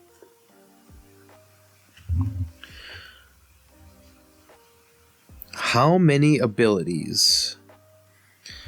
Abilities are the spells, talents, miracles, or spirits provided by magical traditions. The number of abilities a tradition offers is completely setting specific. A world in which cult theocracies rule entire nations may offer more miracles to its priesthood than a setting where grimoires of sorcery are exponentially rare, each containing but a single spell. Several elements can adjust the amount and proclivity of abilities available to a tradition. Firstly, traditions normally structure the learning path. Okay, blah, blah, blah, blah, blah. Here we go. I found it. A sane person would call these spells, magic. However, they are under a category called abilities. In the book, it is how many abilities. Okay, looking at my character sheet, we have characteristics and attributes. We have skills, passions, languages, resistances, cults, money. Backside of the character sheet, magic and abilities. There it is. It says magic on my sheet. It does not say magic on the title here. Okay. Here's the amount of spells that you get. Spells by organization. What's an organization? Is it like a cult? I don't know. But in this little table on page 114, the video that I watched by InWills, again, no disrespect. What he could have just mentioned this. Okay? In the table, not heading the table, not anywhere where it would be nice to see, in the table in super tiny font, number of spells, spirits, miracles, talents, etc., and organization possesses. You know what? I'm going to bury the lead on this. What is an organization? That comes from page 4. I can't wait for this definition. It's going to really help me out. Page 4. Organization. Mythras is divided into 16 chapters and an appendix. And they literally just tell you, like, the table of contents. That's what organization is.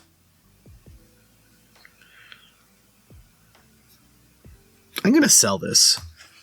I have determined I'm going to sell this. I'm never going to play this. And I'm going to go on every single forum I can and talk about how awful this game is. Absolutely awful. How was this ever popular? I'm great. I'm proud if you love it. Proud of you. You do you, boo. But no way is this a good game. No way. I said it. I'm frustrated. Maybe that's coming from a place of hate. But okay, here we go. Back to how many, quote, abilities. Spells by organization. Number of spells, spirits, miracles, talents, etc. So, if you are in a low magic setting, this is what InWills was talking about in his video, you get 1d3 spells. If you are in a medium magic world, you get 1d3 plus 3. If you are in a magic rich area, it is 1d3 plus 6. Okay, great. So 1d3 plus 3, we'll say, for a medium magic area. That's the world I want to live in. Let's say I rolled a 1. Okay, I don't even care enough to roll. And plus 3, so I have 4 spells. I know 4 spells. Okay, let's write down some spells. This is for invocation. I want Mystic Sense. I'm not going to read it. It's 3 paragraphs. Mystic Sense. I want Portal. Sure. I'm not going to read it. I'm going to assume I know what it does. Let's do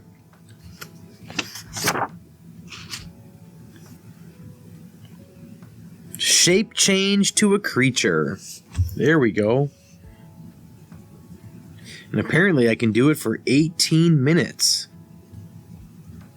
It doesn't seem like a lot. And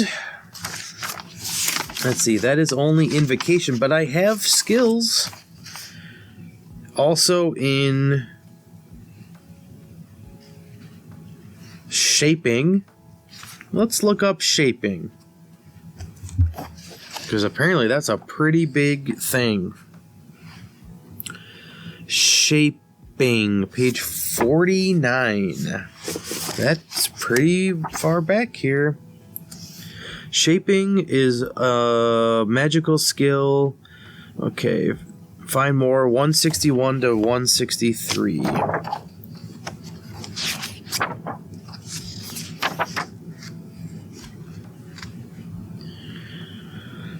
Nope, no shaping spells list. So what the heck does that mean?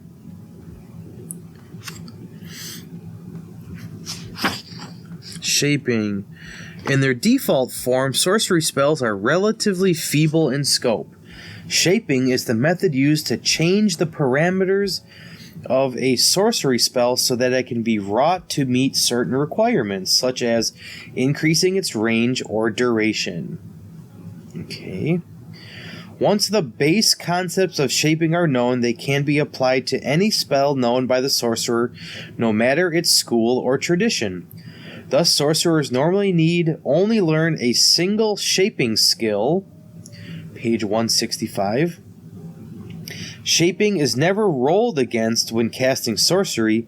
Rather, it acts like a governor to limit the degree of modification which can be applied to the spell. The maximum level of alteration is equal to 1/10 of the value of the shaping skill.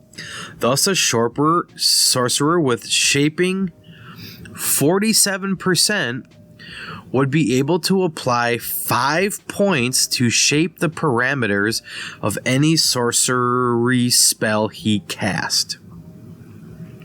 These points may be divided up amongst any of the following components to optimize the spell desired. You can combine, which we've kind of already talked about.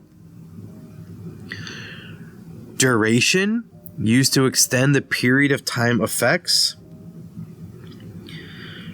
Okay. Magnitude, used to penetrate magical defenses or resist magical attacks. On the chart here, it's just magnitude 1, 2, 3, 4, 5, 6, 7, 8, 9, 10, 11. I don't know how you apply that. Range, used to increase the distance. Targets, used to increase the number of targets. Okay. That actually kind of makes sense to me.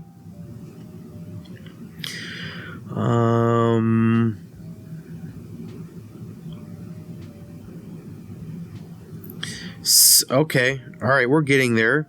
So, points of shaping.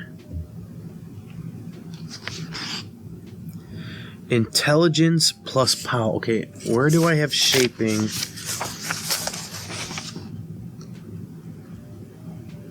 If I can find shaping on my sheet, I'm starting to get it.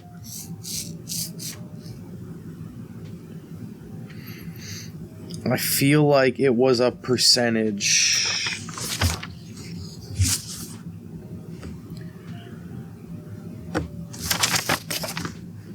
Shaping.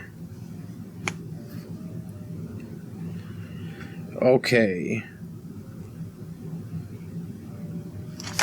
My shaping is 51. Now, where would I write that? I thought either in the video or I read somewhere that shaping is never... Okay, shaping is never rolled against. Okay, so I have 51 shaping points.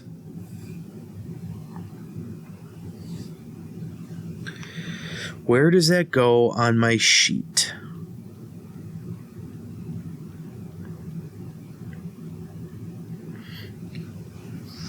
Was it a... No, it was a magical skill. So there is a magical skill on my sheet.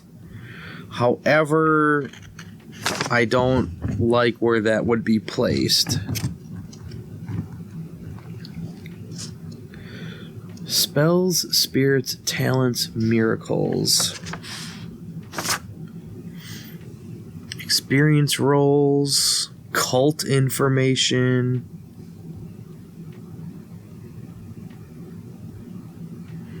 Yeah, no. I could totally be missing it. So I'm going to just write under magical skills on the table here that I have 51 shaping points. Every of the 4 spells I have, if I cast them as is, it's 1 magic point. Then on page 162 here, there are points of shaping where I can combine up to 11 spells. Actually, I can do, it looks like I can do an infinite amount. All right, I know 4 spells. So of my 51 points, okay, this table also confusing. The way it's laid out, it's like, oh, I can pay 3 points of shaping to then combine 4 spells, have 4 times as much duration, have 4 times the magnitude. Range is 10 more meters times my power, and I can target 4 targets. But I think they should divide this differently, and I believe that I can put points in for combining. So let's say 4.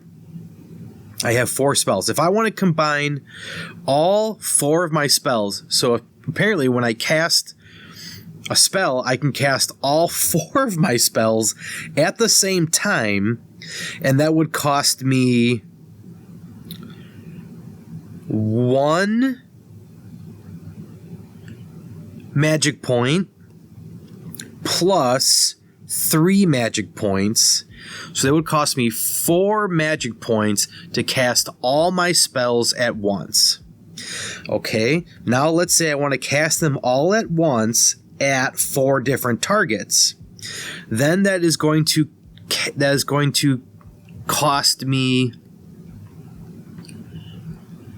7 magic points to cast all my spells at the same time to 4 different targets. And I start with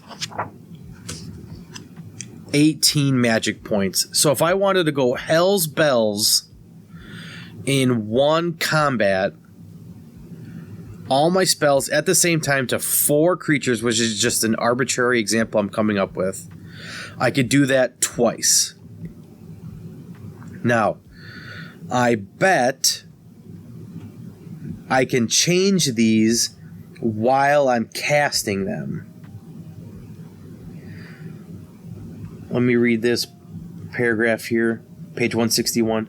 The practice of sorcery requires 2 core skills, invocation and shaping.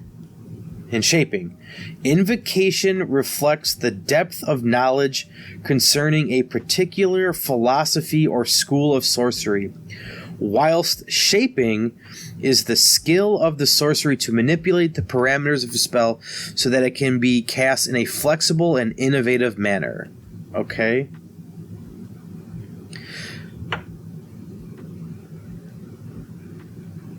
Oh, Jesus Christ. Intensity of a sorcery spell. What is intensity? Alright, invocation is my success roll.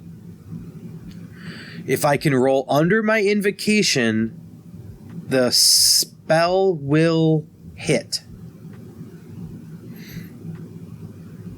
The intensity of a spell is equal to 1/10 of the invocation skill used to cast it. Oh my god. My invocation is my intelligence times 2. So 18, 1.8. So if I deal... Okay. If I deal, let's say, a fireball spell, it will cost me 1 magic point to cast it. That 1 magic point will deal 2 damage. Then, based on my shaping and the chart... Oh no, did I lose the chart? No, okay. If I... Oh, no, intensity's not on here. Oh, what is magnitude? Shit. Will improve its ability to overwhelm magical... Okay. Let me go back and see if I can find intensity. We're getting somewhere. We are getting somewhere. Not this, trust me, it's not a place I want to be. Oh, yeah.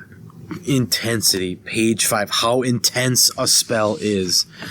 Oh, my God. Okay, let me Google Mythras intensity. Mythras intensity.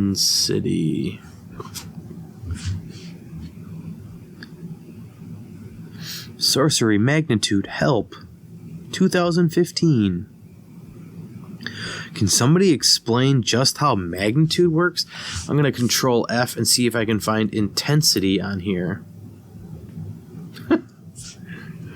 Okay, according to Eddie, skipping magnitude conversation, I'm not sure what intensity is either. And I really want to run Runequest 6 with my Harn setting, but can't seem to get anywhere. Yeah. Okay, this next guy. Intensity is the effect of the spell. What does that mean? Important to realize that unlike previous Runequest, intensity and magnitude are now separate. In sorcery, intensity is automatically gained from the sorcerer's skill. So, my intelligence times 2. While magnitude has to be added using shaping.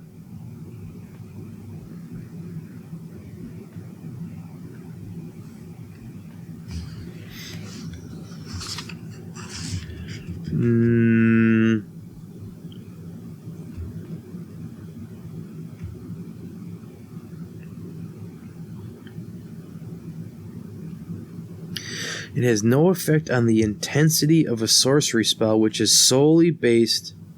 Okay. Alright. Yeah. Okay. So the definition for intensity is actually under magnitude. It has no effect on the intensity of a sorcery spell, which is solely based upon the caster's invocation skill. Which... is 1/10 of my skill to cast it. So, okay, so the intensity of my spell is 2. It will deal 2 points of damage. But if I shape it, magnitude will improve its ability to overwhelm magical defenses or resist magical attacks. It has no effect on the intensity. Okay, so how do I make a spell more intense?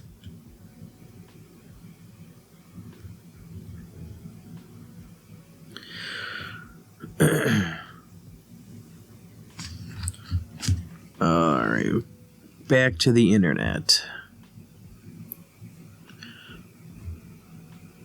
What's intensity used for? As I understand it, a sorcerer can make a number of alterations to a spell equal to 1/10 his shaping skill, and that each alteration are intensity points used to make free alterations.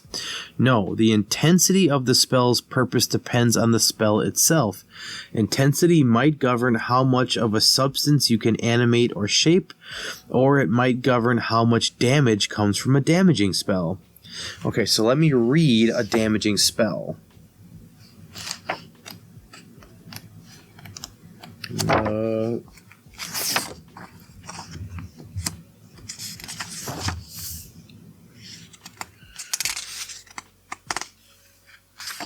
Let's see, is there fireball? These invocations don't seem to be like damage dealing. They're like effects. Okay. There's a spell, Rack. W-R-A-C-K. Rack. Cool Whip. Enables a sorcerer to harm opponents with deadly bolts or waves of sorcerous energy. On his turn, as a combat action, he may launch a magical attack against the target or targets using his invocation skill as the attack roll, which may be resisted with evade. Successful attacks strike a random location. What?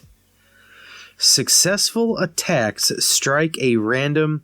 Oh, that's because... Okay, that's like arms, legs, torso.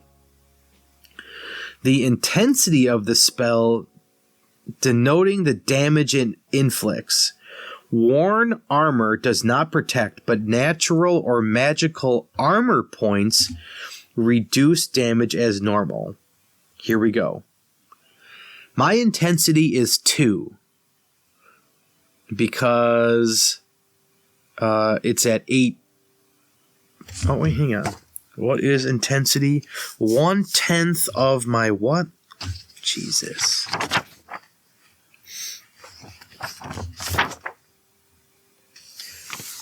Is equal to 1/10 of the invocation spell. Okay, what's my invocation? 51. Oh, okay, yeah. My base is 36, intelligence times 2, 18 times 2, 36, plus 15 bonus for careers, 51, so 5. My intensity is 5. If I deal... Here we go. We got there, ladies and gentlemen. Because my intensity is 5, based on this chart on page 177, it deals 1d6 of damage. Can I increase the intensity? How do I increase intensity?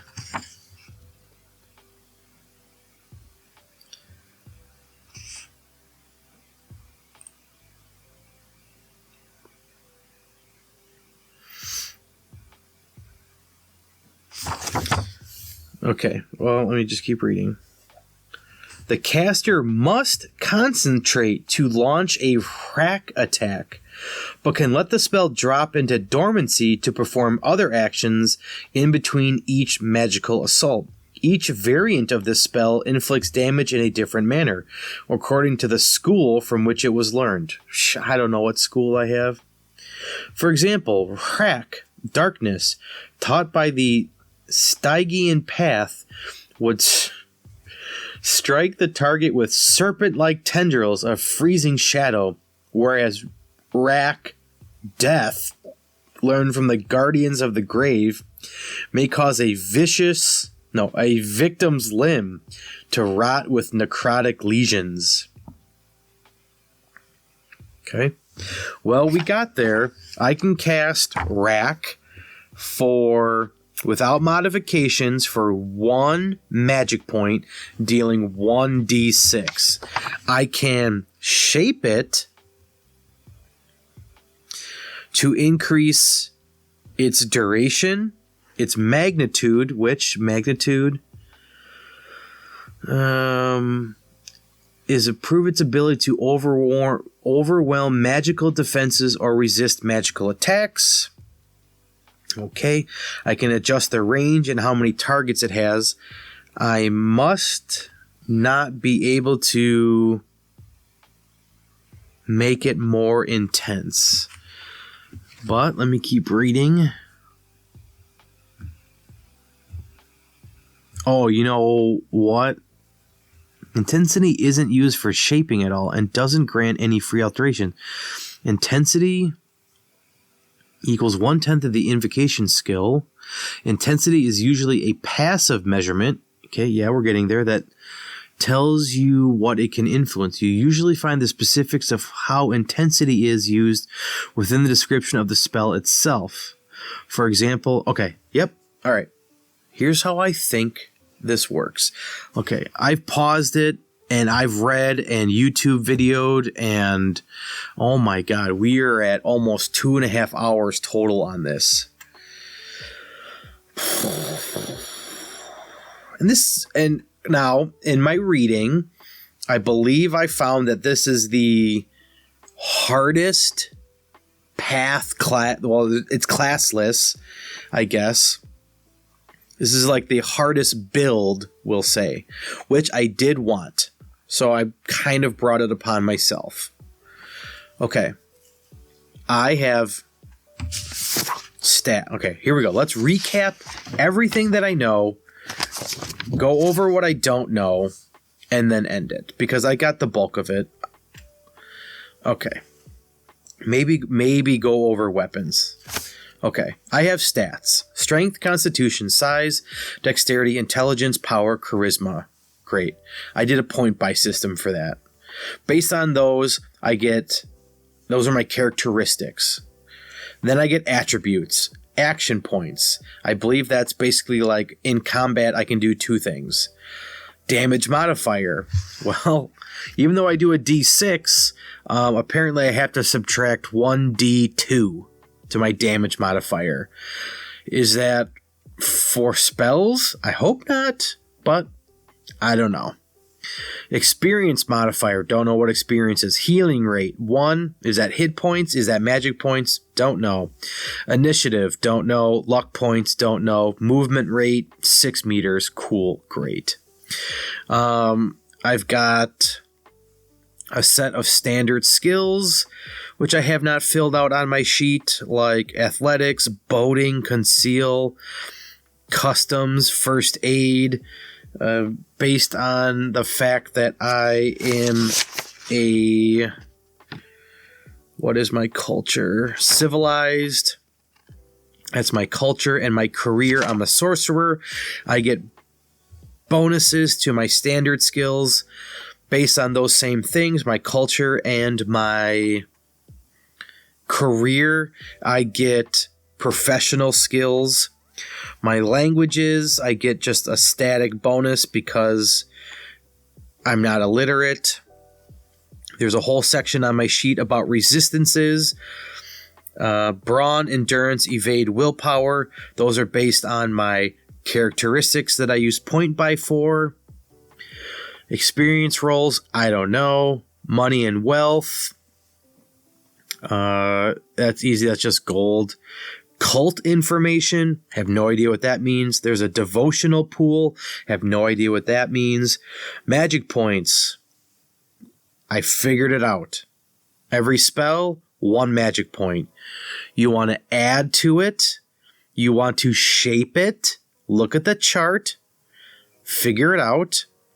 You want it more intense, I think you have to combine it. you would maybe be casting that crack spell 2, 3, 4 times, which would then up your magic points, which I will say I like. However, going back to Knave, just base it on the level. What's your level at?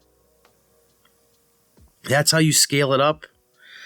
All right. Magical skills on my character sheet. I was too lazy to write those, but that is... I've got folk magic, invocation, and... not shaping. Even though it's under magic skills, it's not really a skill you roll under. That is just how many points you get. Shaping is how many points you get to cast certain spells. Your ability to modify a spell mid-cast. Yep. And then one thing that I didn't find in the book, but the YouTube video... In Willis, I'm getting real tired now. In Willis had said that there are things mentioned in the book that when you run out of magic points, essentially your character could die, be unconscious, something like that. Okay, something I've not gone over is armor. Don't know. There's a whole fatigue system. No idea. Magic, I got my spells, but I have to change that to add crack. Equipment, no idea. Combat styles, that is the biggest WTF. Like, it is just literally made up. You get to make up a combat style. Weapons and shields, let me go see if I can find anything of value with that. Weapons, one-handed, page 63. That I didn't even touch. Ball and chain, battle axe, broadsword, damage, 1d8, size, you need to be at least medium, reach, medium, combat effects, bleed, impale, bleed, bash, bleed, stun, impale, that's awesome. AP/HP, no idea what that means. This is a made-up word. Milieu, no idea. Cost, don't care. Shields, two-handed weapons, siege weapons, vehicles, ranged weapons. Apparently for a sorcerer, there's no wands needed. You just speak it and it happens. Maybe I'm wrong on that. I'm not going to go find it. I bet you if I had to do this over again, I could do this in half the time. However, being 2 hours, it would still be an hour to do it again. That is pretty brutal. Okay. I have pooped on this a lot. I do not think it is a good game.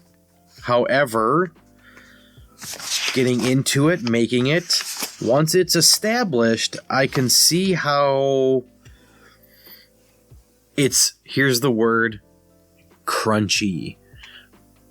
I thought crunchy would be fun, and maybe someday I'll change my mind, but crunchy to me right now is not fun.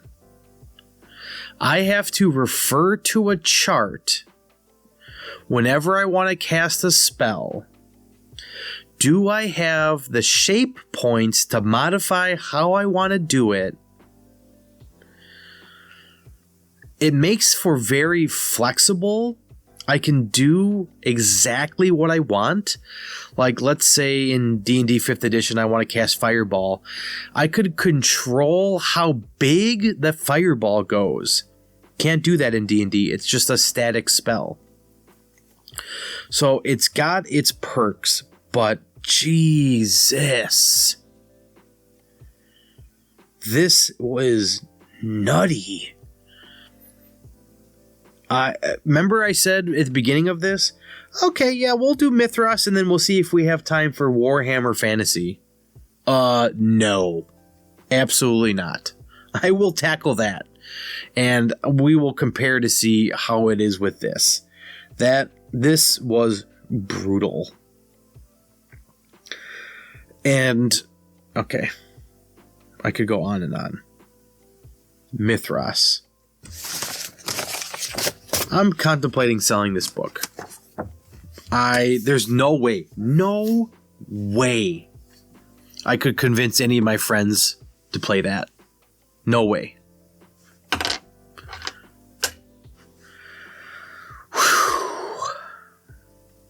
Thanks for coming along on this journey, and let me tell you,